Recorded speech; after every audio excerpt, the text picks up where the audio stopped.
মহান রব্বুল আলামিন পবিত্র কালামে মাজিদ কোরআনে পাকে বলেন, বিসমিল্লাহির রহমানির রহিম, কুল্লু নাফসিন যায়িকাতুল মাউত।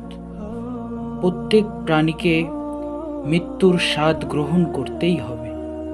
সূরা আলে ইমরান আয়াত 185। প্রিয় বন্ধুরা, আমার সকল শ্রোতা, মৃত্যু এমন এক সত্য যা থেকে কেউ পালাতে পারে না। আমরা ভুলে থাকি ব্যস্ত দুনিয়ার মোহে, অথচ মৃত্যু প্রতিটি মানুষের নিশ্চিত বাস্তবতা। রাসূল সাল্লাল্লাহু আলাইহি ওয়াসাল্লাম বলেন, তোমরা মৃত্যুকে অধিক স্মরণ করো, কারণ তা সব আনন্দ নষ্টকারী। তিরমিজি শরীফের হাদিস 2307। মৃত্যু শুধু একটি শেষ নয়, বরং একটি পরকালীন জীবনের শুরু, যেখানে হিসাব হবে আমাদের প্রতিটি আমলের।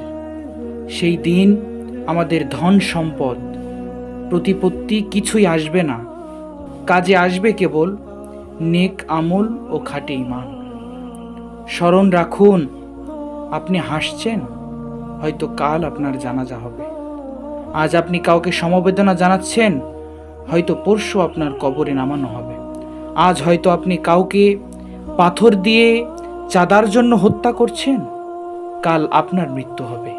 তাই আসুন আজ থেকেই নিজেকে প্রস্তুত করি, নামাজে যত্নবান হই, অন্যায়ের প্রতি প্রতিবাদ করি, আর আল্লাহকে ভয় করি।